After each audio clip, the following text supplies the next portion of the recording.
ጤና ይስጥልን እንደምን አድራችሁ አርፍዳችኋል የተከበራችሁ የመኳንንት በሬ ፖድካስት ቤተሰቦች በአውሮፓ ቻምፒየንስ ሊግ ታሪክ 15 ከፍተኛ የሆኑ የጨዋታ ምሽት ድሎችን ያስመዘገበው ሪያል ማድሪድ ትናንትና ከአውሮፓ ቻምፒየንስ ሊግ ውጭ ሆኗል።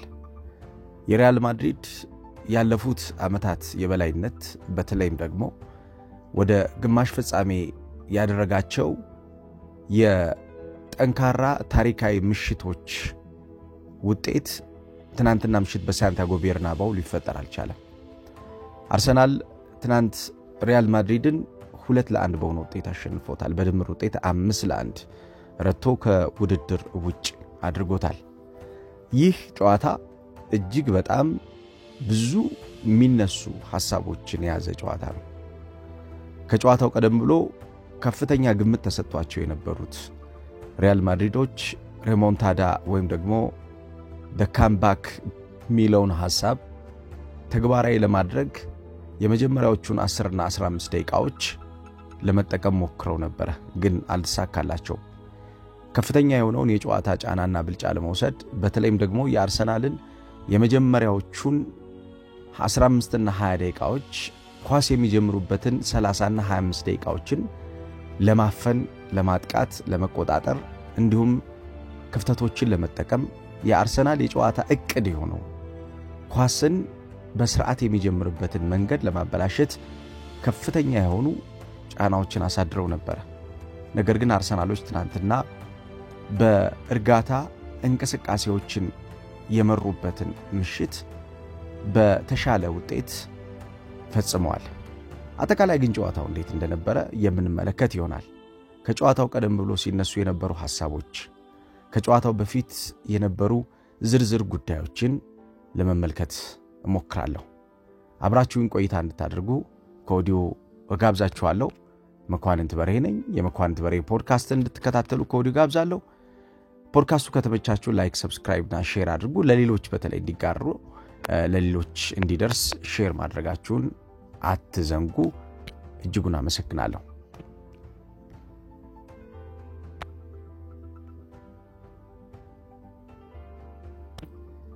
ከአስተያየቶች ልጀምር። በርከት ያላችሁ የስፖርት ቤተሰቦች የሰጣችኋቸው ሐሳቦች አለ። እነዚህን ሐሳቦች በማንሳት እንጀምር። ክርስቲያኖ ሮናልዶ 7 በሚል የማህበራዊ ስም ጣሪያውን ከፍተን እንሞክር እያሉ ነው፣ እድሉን እንስጣቸው እንዴ ይላል። እንግዲህ ይህንን በትናንትናው ምሽት የሪያል ማድሪድ ጣሪያውን ዘግቶ ጨዋታውን የጀመረበትን መንገድ ለመግለጽ የሞከረበት ይመስለኛል። ሌላው ተመስገን መለሰ የምር አርሰናል ይችላል፣ ለማድሪድ ተጫዋቾች ግን ጉራ ብቻ ነው የተረፋቸው ብሏል። አዲስ ብር በሚል የማህበራዊ ሚዲያ ስም መኩ ጠዋት ደቂቃውን ጨምር አድርገ ምርጥ ዘገባ እንጠብቃለን ብሏል። በእርግጠኝነት ያው ይህን ዘገባ ወደ እናንተ እያደረስን ነው። እጅግ አድርጌ ከልብ አመሰግናለሁ ስለ ጥቆማው። አዲሱ ትቾ አው መኩ አርሰናል ጋራውን ገንድሶ ወደ ቀጣዩ ዙር አልፏል የሚል አስተያየት ሰጥቷል። ዘሩባቤል አርሰናል ይችላል፣ ብዙ ጎሎች ነበሩ ግን በመዘናጋት ነው እንዳውም ጨዋታው በዚህ መንገድ ያለቀው ብሏል። ደሬ ዓለምን ነው ያሸነፍነው ዛሬ የሚል አስተያየት ሰጥቷል። የደሬ አስተያየት በተለይ ብዙ ልናነሳው የሚገባ ፖይንት ያለው ይመስለኛል። ዓለምን ነው ዛሬ ያሸነፍነው የሚል አስተያየት ሰጥቷል። ዓለምን አርሰናል እንዴት አሸነፈ ለሚለው የትናንትናው እንቅስቃሴ በተለይ ከጨዋታው በፊት የነበሩት ታሪኮችና ከጨዋታው ጋር ተያያዥነት ያላቸው ጉዳዮች ናቸው። እንግዲህ እንደ ደሬ አይነት ደጋፊዎች የዚህ አይነት አስተያየት እንዲሰጡ ያደረጋቸው። በእርግጥም ከጨዋታው ክብደትና ከሪያል ማድሪድ ታላቅነት አንጻር ለአርሰናል የተሰጠው ግምት እጅግ በጣም ዝቅተኛ ነበር። ይሄ ደግሞ አርሰናል ከሪያል ማድሪድ ጋር ካለው የታሪክ ንጽጽር ሪያል ማድሪድ የተሻለ የታሪክ ብልጫ ስለነበረው እንዲሁም በአውሮፓ ቻምፒየንስ ሊግ ካስመዘገባቸው ድሎች አንፃር በአውሮፓ ቻምፒየንስ ሊግ ከፈጠራቸው እነዚህ ድንቅ ምሽቶች አንፃር የተሻለ የጨዋታ ዕድል ይኖረዋል በሚል ነው። በእርግጥም ሚዲያው አርሰናል በትናንትና ምሽቱ ጨዋታ ተሸንፎ ከውድድሩ ውጭ ይወጣል በሚለው ሐሳብ ላይ በስፋት መጽናቱ የሚያስገርም አልነበረም። ይሄ የሚዲያው ከዚህ በፊት የነበሩት ቁጥሮች ላይ መሰረት ያደረጉ የሪያል ማድሪድ ድግግሞች ላይ መሰረት ያደረጉ ውጤቶች መነሻዎች ናቸው። ግን በሜዳ ውስጥ ሀፕን ያደረገው በተለይ በመጀመሪያው ጨዋታ ላይ የነበረው የአርሰናል ብልጫ አሳማኝ የነበሩ ሽግግሮች፣ አሳማኝ የነበሩ የእንቅስቃሴ ሐሳቦች፣ አሳማኝ የነበሩ የተጫዋቾችን ብልጫዎች አሳይቶናል። ሞመንተሞችን ደጋግሞ መፍጠሩ ለሁለተኛው ጨዋታ ለአርሰናል ስንቅ ሆኖት ነበር።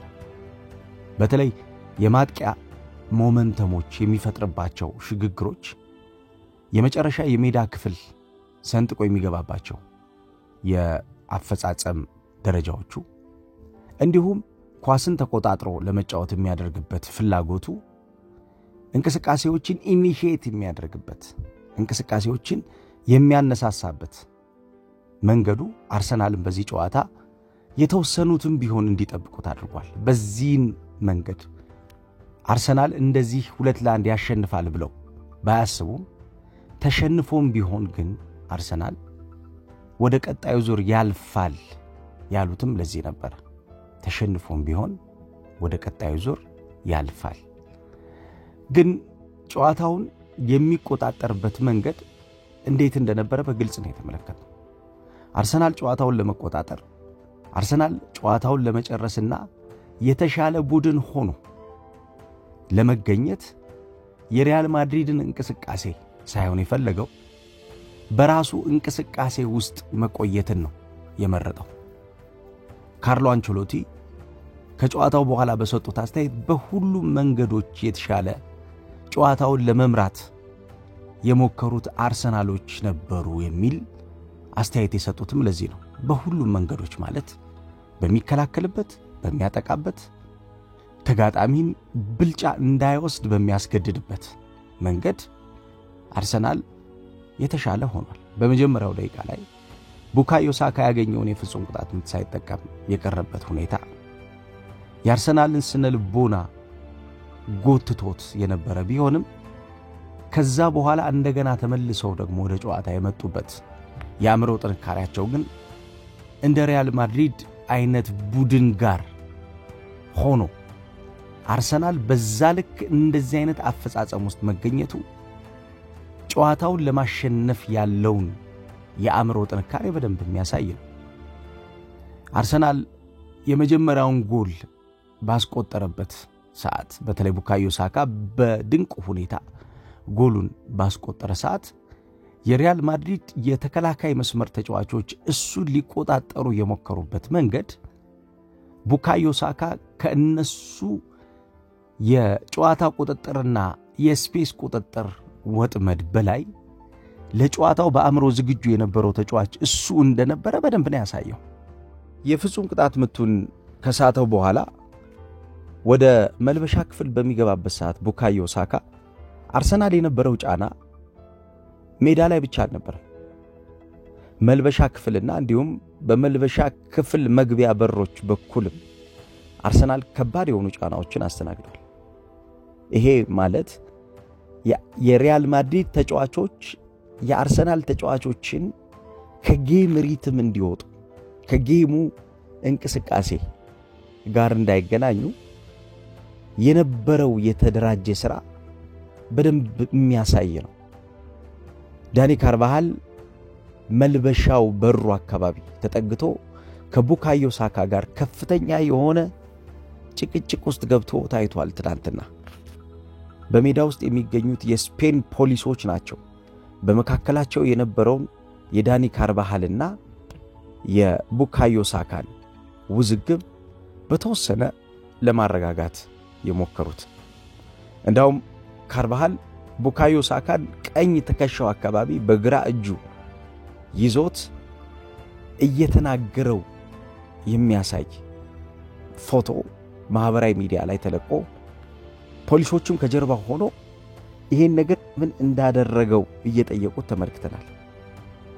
የፓኔካ የፍጹም ቅጣት ምት የፔናልቲ ሙከራው ቲባው ኮርቷ አስቀርቶበታል። ያው ይሄን እንዴት እንዳልተጠቀመና እንዴት ጫና ውስጥ እንደገባ ከማድሪድ ጋር መጫወቱ የፈጠረበት የአእምሮ ጫና እንደሆነ ሊያስረዳው እየሞከረ እንደነበረ አንዳንድ የከንፈር አንባቢዎች ትናንትና በነበረው የሁለቱ ተጫዋቾች ግንኙነት ጽፈዋል።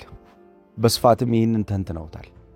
እንግዲህ ጫናው ሜዳ ውስጥ ብቻ አልነበረም። ከሜዳ ውጭ ያለው ጫና የማድሪድ ተጫዋቾች፣ የማድሪድ ቤተሰቦች ሳንቲያጎ ቤርናቤው ምን ያክል ጫና የበዛበት ሜዳ እንደሆነ ምን ያክል ለአርሰናል ፈታኝ ሜዳ እንደሆነ በእያንዳንዷ ሁኔታዎች ውስጥ አርሰናሎች የተሻለ መሆን ካልቻሉ ይህንን ጨዋታ ማሸነፍ እንደማይችሉ ማሳያዎች መካከል አንዱ ነበር። ይሄ የካርቫሃልና የቡካዮ ሳካ አንድ ለአንድ የፈጠሩት ኮንፍሮንቴሽን ማለት ነው።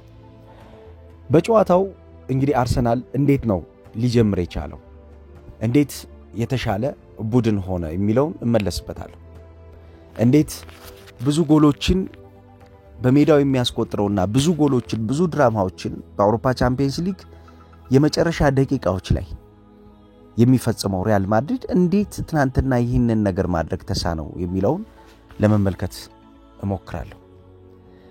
ከዛ በፊት ግን የትናንትናውን የሪያል ማድሪድና የአርሰናልን ጨዋታ በተመለከተ በቁጥር የተወሰኑ በእንቅስቃሴ ተጫዋቾች አጠቃቀም የተወሰኑ ሐሳቦችን ለማንሳት ልሞክር።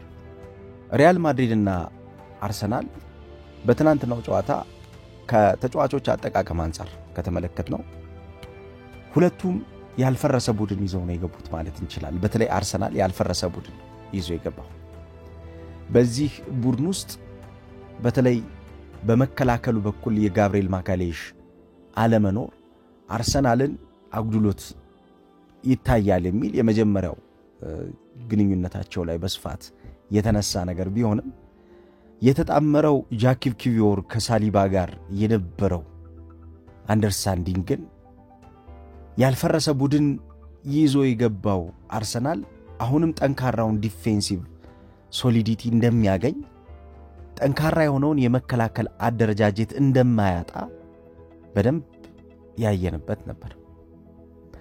በሪያል ማድሪድ በኩል ሁለቱን አማካኞች ሲጠቀሙ አሰልጣኝ ካርሎ አንቸሎቲ ለውጦችን አድርገው ነው። ሹዋሜኒና እንዲሁም ቫልቬርደን ሉካስ ቫስኬዝን የሹዋሜኒን አጣማሪ በማድረግ ቫልቬርደን ስለተጠቀሙ ቫልቬርድ የቀኝ የተከላካይነት ቦታውን ለቆ ወደ መደበኛው የአማካኝ ክፍል ቦታው መጥቶ ነበር። ቤሊንጋምም እንዲሁ አብረው የአማካኝ ክፍሉን ለመምራት የአማካኝ ክፍሉን ለማዘዝ እድል ተሰጥቶት ተመልክተን ነበር።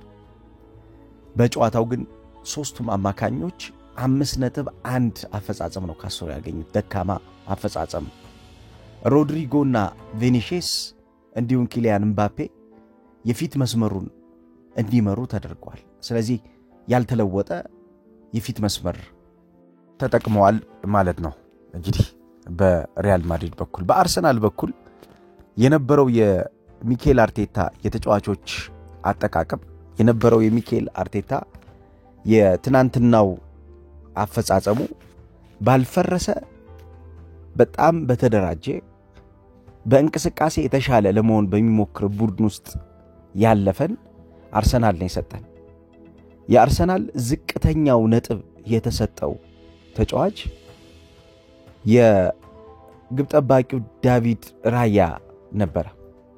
6.9 ከ10 ያገኘው ይሄ ተጫዋች በእንቅስቃሴ አርሰናል ውስጥ ከነበሩት ዝቅተኛ ቁጥር ካገኙ ተጫዋቾች መካከል አንዱ ነው።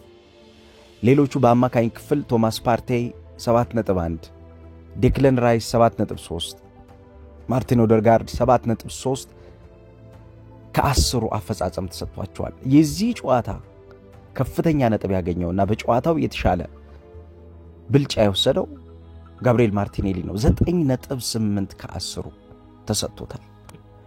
ይሄ ጨዋታውን የገደለው የጋብሪኤል ማርቲኔሊ አፈጻጸም ጋብሪኤል ማርቲኔሊ በሜዳው ውስጥ የነበረው የሪያል ማድሪድን የተከላካይ መስመር ክፍል ተጫዋቾች የሚረብሽበት የሪያል ማድሪድን የአማካኝ ክፍል ተጫዋቾችን አቋቋማቸውንና አፈጻጸማቸውን ቅርጽ አልባ የሚያደርግበት ወርክ ሬቱ የሰጠው አርሰናል በትናንትናው ጨዋታ በተለይም ኳስን በመጀመር ኳስን መስርቶ ለመጫወት በማሰብ ተጋጣሚን ሪስትሪክት በማድረግ ወይም ደግሞ ተጋጣሚን በመከልከልና በመገደብ የተሻለ ቡድን ሆኖ ተመልክተናል። ለምሳሌ ትናንት በነበረው እንቅስቃሴ አርሰናል ሪያል ማድሪድን በ30 የእንቅስቃሴ ሐሳቦች ውስጥ በተከላካይና በግብ ጠባቂው መካከል ወይም ደግሞ በተከላካዩና በአማካኙ በቀረበው አማካኝ በ6 ቁጥር ተጫዋቾች ማለትም በሹዋሜኒና በሁለቱ የመሃል ተከላካዮች መካከል የነበረውን ኳስን መስርቶ የመውጣት እንቅስቃሴ የገደበበት መንገድ ከፍተኛ ነበር። ወደ 30 የሚጠጉ ሽግግሮች ላይ ፖሴሽን ሎስት ኢን ዲፌንሲቭ ሃፍ ላይ አስቸግሮት ተመልክተናል። በአማካኝ ክፍል በነበረው የጨዋታ ብልጫንም ወደ 26 የሚጠጉ ሽግግሮች ላይ አርሰናሎች የተሻለ እንዳያድጉ እንቅስቃሴያቸው እንዳያድግ ሪያል ማድሪዶች ከፍ ያለ የጨዋታ ሚዛን ይዘው ጨዋታውን እንዳይጨርሱ ወደ እንቅስቃሴ እንዳይገቡ አድርገዋቸው ነበር። ከምንም በላይ ግን ትናንትና በነበረው የአርሰናል የጨዋታ እንቅስቃሴ ላይ አንዱ ትልቁ ለውጥ የነበረው አንዱ ትልቁ እድገት የነበረው ወደ ተጋጣሚ ሜዳ የሚገቡበት ቁጥር ነበር። ወደ ተጋጣሚ ሜዳ ገብተው ደግሞ አደገኛ የሆኑ እንቅስቃሴዎችን አደገኛ የሆኑ ጫናዎችን የሚፈጥሩበት መንገድ ነበር።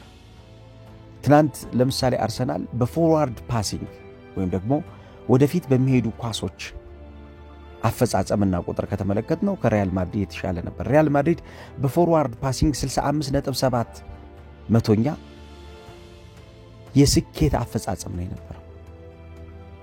አርሰናል 69.5 መቶኛ የስኬት አፈጻጸም ነበረው። ይሄ ማለት ከፍተኛ ቁጥር ነው። ፎርዋርድ ፓሶችን አድርጎ ስሩ ቦሎችን በመፈጸም ክሊን የሆኑ የመጨረሻውን የሜዳ ክፍል የቆሙ ተጫዋቾችን በአደገኛ ሁኔታ ሊያገናኙ የሚችሉ 3 ኳሶችን አስመዝግቧል አርሰናል። ለዚህም ጎሎቹ የተቆጠሩበትን መንገድ ማየት ይቻላል። የፋይናል ሰርድ ኢንትሪዎች ላይ ከተመለከትነው አርሰናል 45 የፋይናል ሰርድ ኢንትሪዎችን ፈጽሟል። ይሄ ማለት ወደ መጨረሻው የሜዳ ክፍል በሚገባበት ሰዓት የሪያል ማድሪድ ተጫዋቾች የሪያል ማድሪድ ስትራክቸር አርሰናልን የፋይናል ሰርድ ኢንትሪ እንዳያደርግ የገደበበት መንገድ በቂ አልነበረም ማለት ነው። ሪያል ማድሪድ ወደ 45 የሚጠጋ የፋይናል ሰርድ ኢንትሪዎችን ፈጽሟል። ነገር ግን አርሰናል የተሻለ በሁለት ቁጥር ብልጫ ነበረው። የክሮሶች አፈጻጸሞቻቸው ሪያል ማድሪዶች በቁጥር በዛ ያለ የክሮስ አፈጻጸም ያደረገ የነበረ ቢሆንም የክሮስ አፈጻጸም ያፈጻጸሙ ልኬት ከተመለከትነው ግን የተሻለ የሚባለውን ነገር መፍጠር ግን ሳይችሉ ቀርተዋል። ትናንትና ኪፓሶችን በማዘጋጀት አርሰናል 8 የሚጠጉ ኪፓሶች ወይም ደግሞ ወሳኝ የሚባሉ የጨዋታ ንክኪዎችን አድርጓል። ትናንት በአማካኝ ክፍል ለምሳሌ ብልጫ ወስደው ከተጫወቱባቸው መንገዶች መካከል 49 ተቾችን ያደረገው ዴክለን ራይስ ከፈጸማቸው 26 ፓሶች መካከል 25ቱ ስኬታማ ሆነውለታል። ይሄ እንግዲህ የአርሰናል ሚድፊልድ ሶሊዲቲን ወይም ደግሞ ጥንካሬውን በደንብ የሚያሳይ ነው። ከተፈጠሩት ኪ ፓሶች ወይም ደግሞ ቁልፍ ፓሶች መካከል 2 ቁልፍ የሆኑ ኳሶችን አጥቂዎችንና የመጨረሻ ወሳኝ የሚባሉ ተጫዋቾችን ያገናኘበት ነበር። በነገራችን ላይ ትናንት በነበረው ጨዋታ 2 ብሎኮችን ፈጽሟል። ይሄ ተጫዋች ኢንተርሴፕሽኖቹ፣ ቦል ሪከቨሪዎቹ፣ የመሬት ላይ የአንድ ለአንድ ጨዋታ ያሸነፈባቸው ቁጥሮቹ እጅጉን ያደጉ የሚባሉ ነበር። ለምሳሌ 5 የኳስ ማገገም አክሽኖችን አድርጎ እነኛ 5ቱ የኳስ ማገገም አክሽኖቹ የተሳኩ ነበሩ ለዚህ ተጫዋች። 3 የመሬት ለመሬት የአንድ ለአንድ ጨዋታዎችን ማሸነፍ ችሏል።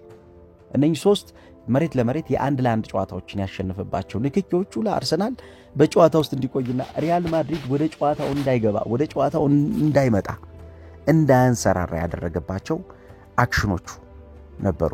ስለዚህ በብዙ መለኪያዎች ከተመለከትነው በቁጥሮች በእንቅስቃሴዎች አርሰናል የተሻለ ጨዋታውን ለማሸነፍ አርሰናል የተሻለ ጨዋታውን ለመብለጥ አርሰናል የተሻለ የጨዋታው እንቅስቃሴን ቴምፖ ለመረዳት ተረድቶም ሬፕሊኬት ለማድረግ ይሄን ነገር የተሻለውና ያደገው ቡድን እንደነበረ ማሳያ ነው።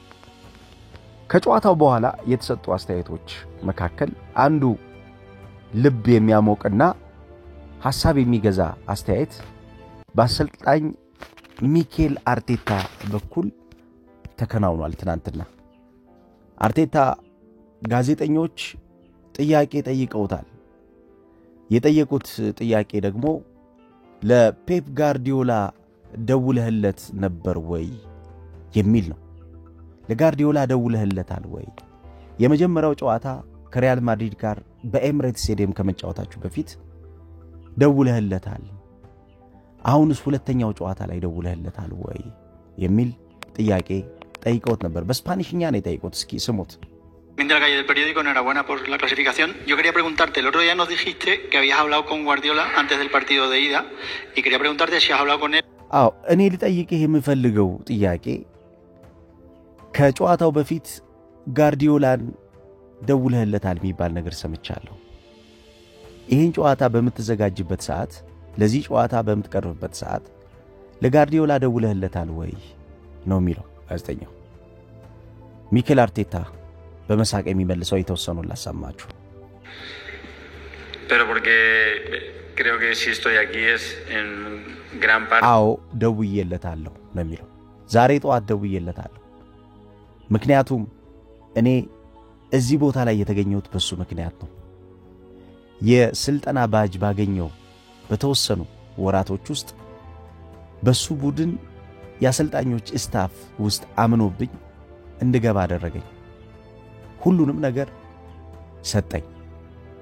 4 ዓመት ዕውቀት፣ የተሻለ አሰልጣኝ መሆንና ለተሻለ ስራ እንድዘጋጅ አደረገኝ። ታዲያ ለዚህ ሰው እንዴት አልደውለትም? እሱ እኔን ባይነካኝና እሱ እኔን ይህን እድል ሰጥቶኝ አሰልጣኝ ባልሆን ኖሮ ትልቅ አሰልጣኝ የምሆንበትን እድል በሩ ማን ይከፍትልኝ ነበር? አዎ ለሱ ደውዬለታለሁ ነበር ያለው ሚኬል አርቴታ። Entrenador fue una inspiración y luego porque fue la persona que decidió. እሱ በህይወቴ ኢንስፓየር ያደረገኝ ነው። በህይወት ውስጥ ኢንስፓየር የሚያደርጉ ታሪኮች አሉ። አንተን የሚያነቃቁ፣ አንተን ትልቅ ሰው እንድትሆን የሚያግዙ እነዛ ነገሮች በህይወት ውስጥ አፕን ባያደርጉ ኖሮ ትልቅ ሰው ማትሆንባቸው ሊሆኑም ይችላሉ። የኔ ኢንስፓይሬሽን ፔፕ ጋርዲዮላ ነው። ጋርዲዮላ በህይወቴ ውስጥ ሙሉ ሰው እንደሆነ አድርጎኛል። አሁን የቆምኩበትን መሬት፣ አሁን የቆምኩበትን ቦታ እንድቆምበት ያደረገኝ ጋርዲዮላ ነው። ጋርዲዮላ በስልጠናው የሰራኝ ሰው ነው። ለዚህ ነው የደወልኩለት። እዚህ መሬት ላይ ሪያል ማድሪድ ተች ላይ መቆም እድሉ አልነበረኝም ከዚህ በፊት። እሱ ብዙ ቆሞ ጨዋታዎችን መርቷል። ስለዚህ ከኔ የተሻለ ዕውቀት ይኖረዋል። ለዛ ነው የደወልኩለት ብሏል። ይህንን አሰልጣኝ ሚኬል አርቴታ ከጨዋታው በኋላ የሰጠውና ብዙዎችን ያስገረመው ሐሳብ ነበር። እንግዲህ በጨዋታ አብዛኞቹን እንቅስቃሴዎች ከተረዳን በተለይም የጋርዲዮላን ሐሳብ ተግባራዊ በማድረግና ከራሱ የጨዋታ ሚና ጋር በማሳደግ አሰልጣኝ ሚኬል አርቴታ ነገሮችን የገለበጠበት መንገድ የሚደንቅ ነው። በስልጠናው ጂኒየስ ከሚባሉ አሰልጣኞች መካከል አንዱ ለመሆን ችሏል። በተለይ የጨዋታን ታክቲክ የሚያነብበት፣ የጨዋታን መንገድ የሚረዳበት፣ ተጋጣሚን እንዴት መብለጥ እንዳለበት የሚያስብበት መንገድ አንዱ ይሄ ነው።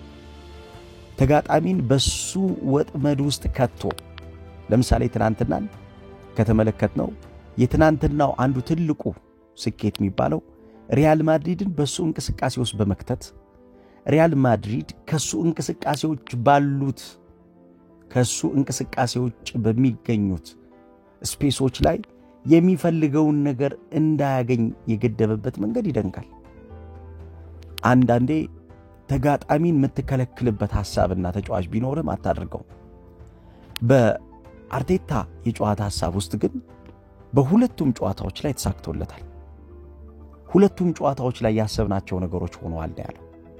ሁለቱም ጨዋታዎች ላይ ያሰብናቸው ነገር ለማድረግ የጣሩትን ተጫዋቾችን ከልብ አመሰግናለሁ።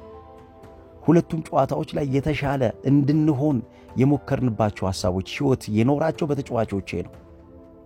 ተጫዋቾቼ ይህን ነገር ስላደረጉትና ስላሳኩት ከልብ አመሰግናለሁ ብሏል። ያው በዚህኛው ዘመን እንደምታውቁት አሁን ላይ እግር ኳስ ጨዋታን ማቴማቲካሊ ያሰብክበት እየሄድክ የምታሸንፍበት መንገድ ነው። ለምሳሌ ፓራሌሎግራም የሚባል የማጥቃት አንድ ሐሳብ አለ። ይሄንን አርቴታ በተደጋጋሚ ያደርገዋል። ተጋጣሚን በእንቅስቃሴ ወጥመድ ውስጥ ከተመጫወት ማለት ነው። ሪያል ማድሪድን በሱ እንቅስቃሴ መስመር ውስጥ ከቶ ነው የተጫወተው።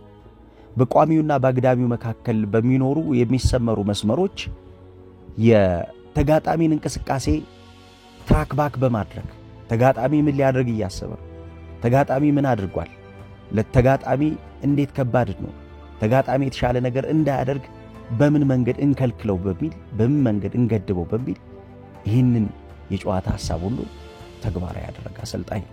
እንግዲህ ለየጨዋታዎቹ የሚዘጋጅበት መንገድ የተሻለ ኤሊት ኮች አድርጎታል ማለት ነው። አርሰናል ሙሉ ሆኖ ጨዋታውን ያሸነፈባቸው መነሻዎቹ ከተሰሩ ስራዎችና ከተለያዩ አሰልጣኞች ከወሰዳቸው ሐሳቦች ለተጫዋቾቹ ሰጥቶ ባሳደጋቸው ምናቦቹ ላይ የተመሰረቱ ናቸው። ትናንት አርሰናል ሪያል ማድሪድን ሲያሸንፍ የተሰራ ቡድን እንደነበረ በግልጽ የሚያሳይ ነው። የተከበራችሁ አድማጮች ሪያል ማድሪድን 5 ጎሎች አስቆጥሮ ያሸነፈው። ይሄ የ2-1 ወይ የ3-2 ጨዋታ ቢሆን እያንዳንዱን እንቅስቃሴ ለመተንተን እንቸገር ነበር። ነገር ግን ማርጂኑ ሰፊ ነው። የ4 ጎሎች ልዩነት በመካከላቸው አለ። ይሄ ደግሞ ብልጫ የመጣው ፍጹም ከነበረው አርሰናል፣ ጨዋታዎችን ዲክቴት ከሚያደርገው አርሰናል፣ ጨዋታዎቹን ከሚያዘውና ለጨዋታዎቹ ትዕዛዝ ሰጥቶ ከሚቀበለው ተጋጣሚ በዛ ትዕዛዝ ውስጥ አልፎ ለማሸነፍ ከሚቸገርበት እንቅስቃሴ ጋር አብሮ የቆየው አርሰናል ነው በደንብ አድርጎ የተመለከተው። ይሄ የአርሰናል ቡድን በዘንድሮ የውድድር ዓመት እስከ ፍጻሜ ለመጓዝ ያሉት ብዙ ሐሳቦች እንደነበሩና እያደረገው እንዳለ የተረዳነው ጨዋታ ነበር። ተመልካቾች፣ አድማጮቼ ጨዋታው ትልቅ ጨዋታ ነበር። ሰፊ ሐሳቦችን አነሳለሁ ገና ከዚህ በኋላ። ለዛሬው የተመለከትኩባቸው ነጥቦች ይህንን ይመስላሉ። እናንተ ግን ጨዋታው እንዴት አገኛችሁት? እስኪ የእናንተን ሐሳብ ደግሞ ልስማና በሁለተኛው ፕሮዳክሽን ከሰዓት በኋላ የምመለስ ይሆናል። ምን ላይ ትኩረት አድርጌ እንድሰራላችሁ እንደምትፈልጉም ኮሜንት ሳጥን ላይ አስቀምጡልኝ። መኳንንት በርሄ ነበርኩኝ። ለብዙዎች እንዲደርስ ሼር አድርጉ። ጥሩ ቀን ይሁንላችሁ።